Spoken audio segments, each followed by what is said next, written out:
Halo teman-teman, di sini kelompok kita akan membahas tentang mikroorganisme di dalam tanah. Mikroorganisme adalah makhluk yang berukuran sangat kecil sehingga ketika kita akan melihat atau mengamatinya harus dengan menggunakan alat mikroskop. Nah, kalian tahu nggak kalau di dalam tanah yang subur itu terdapat kurang lebih 100 juta mikroorganisme per gram tanah. Banyak banget kan.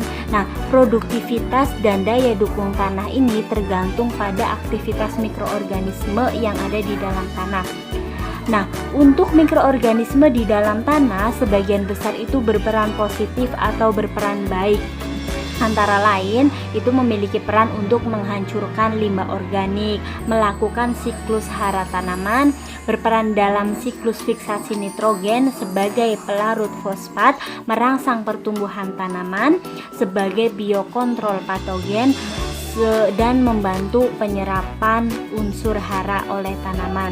Tetapi selain peran positifnya, mikroorganisme di dalam tanah juga memiliki peran negatif.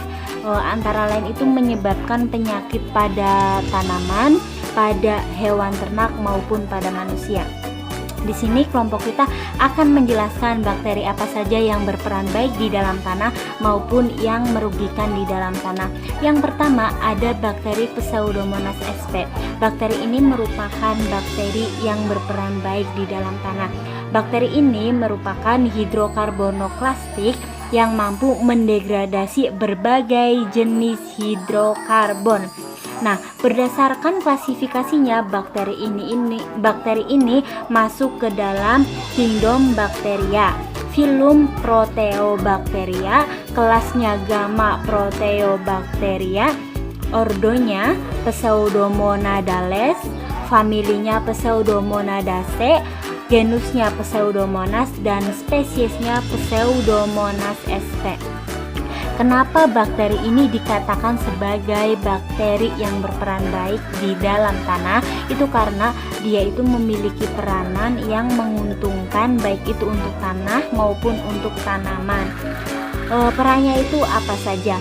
Yang pertama, berpotensi sebagai agen pengendali hayati beberapa patogen tumbuhan yang berkaitan dengan kemampuan bersaing untuk memperoleh makanan. Jadi bakteri ini itu membantu tanaman ketika tanaman melakukan persaingan penyerapan unsur hara oleh patogen. Nah, kemudian peran yang kedua itu menghasilkan senyawa metabolit sekunder seperti antibiotik, siderofor, dan enzim ekstraseluler. Selain itu, Pseudomonas sp juga memiliki peran sebagai pemacu pertumbuhan seperti fiksasi nitrogen, pelarut fosfat, dan produksi fitohormon. Oleh karena itu, Pseudomonas ini dijadikan sebagai agen biokontrol di dalam bidang pertanian. Kenalkan, nama saya Aksin, saya dari Biologi semester 4. Kali ini saya akan sedikit menjelaskan tentang Rhizobacteria.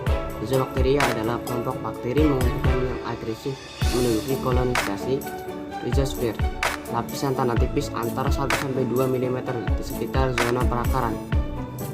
Aktivitas RPTT memberi keuntungan bagi pertumbuhan tanaman, baik secara langsung maupun secara tidak langsung. Pengaruh langsung didasarkan atas kemampuannya menyediakan dan memobilisasi atau memfasilitasi penyerapan berbagai unsur hara dalam tanam serta mensintesis dan mengubah konsentrasi berbagai fitohormon pemacu tumbuh.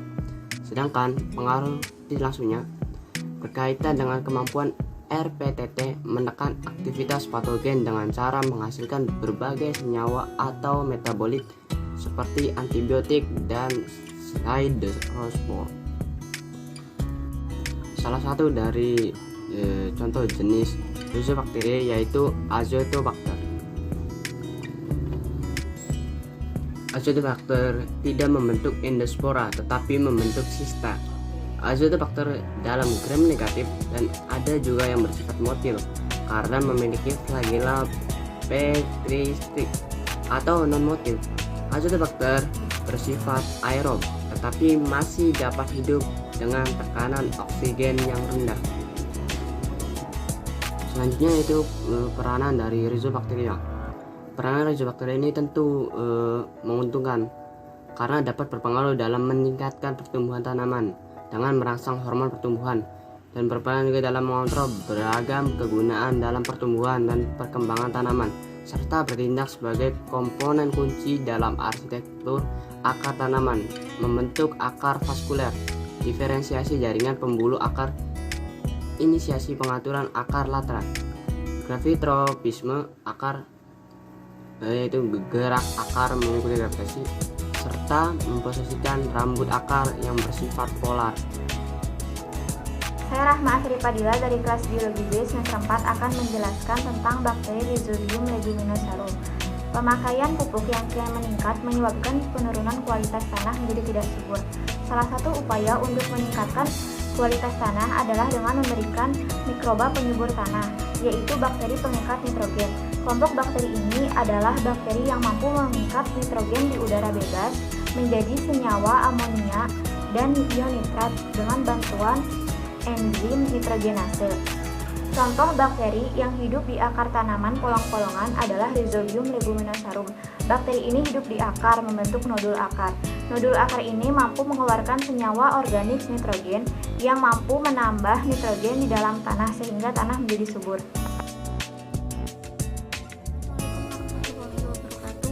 Perkenalkan, nama saya Nur Fatimah Ratnasari dari kelas Biologi D semester 4, jurusan Biologi dan jurusan Cirebon.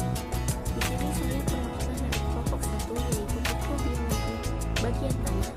Saya akan menjelaskan satu bakteri yang merugikan di dalam tanah, yaitu bakteri Burkholderia pseudomallei.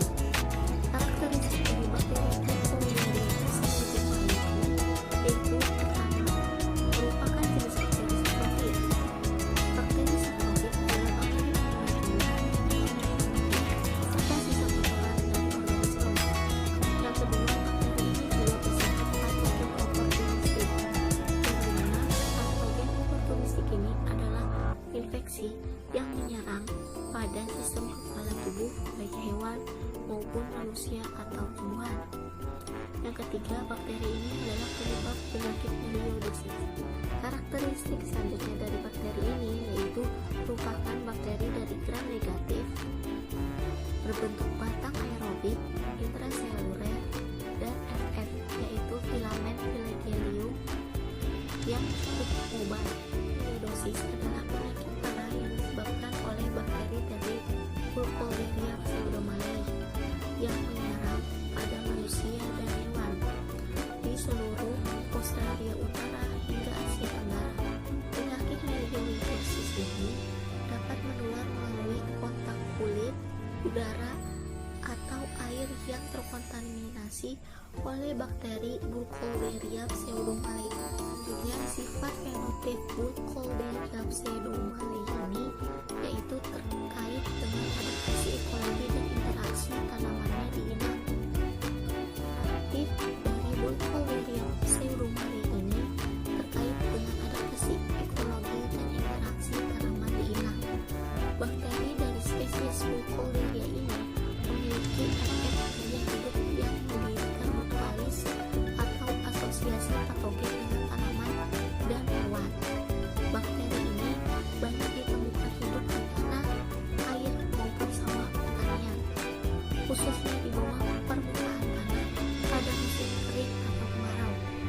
Tetapi setelah curah hujan tinggi, bakteri akan naik ke atas permukaan air dan dapat juga naik ke udara. Selanjutnya, bakteri ini juga dapat menyebabkan keracunan darah, pneumonia, pembekakan hati, ginjal, kelenjar prostat, kelenjar tiur, dan limfa.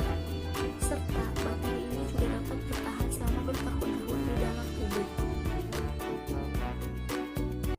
Assalamualaikum warahmatullahi wabarakatuh. Hai teman-teman, di sini saya akan menjelaskan tentang Rhizoctonia solani, yaitu jamur yang banyak menyebabkan kerusakan pada tanaman dan tanah.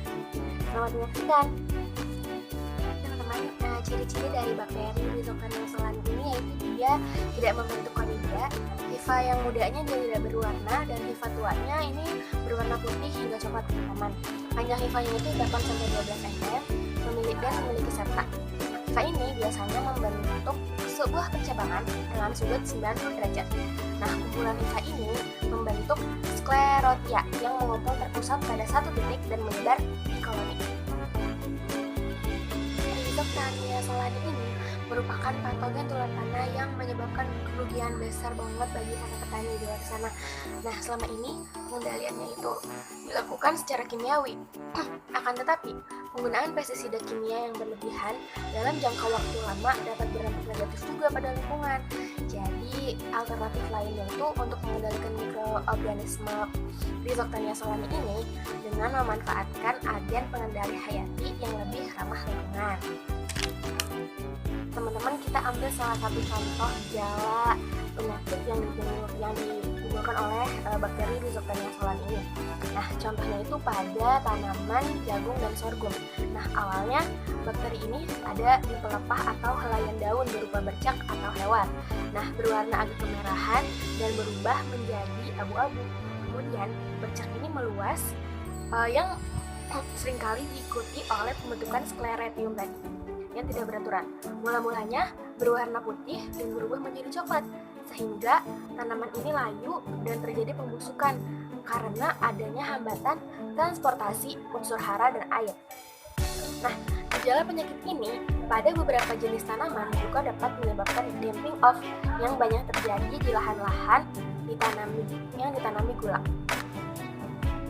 Teman-teman, Rhizoctania solani ini merupakan suatu kelompok besar jamur. Nah, anggota jamur ini dapat diperan sebagai patogen, mycorrhiza, dan saprofit. Rhizoctania solani ini setelah menginfeksi tanaman melalui akar, patogen akan terus berkembang dan jauh memasuki tanaman melalui pembuluh angkut terutama semen. Assalamualaikum warahmatullahi wabarakatuh.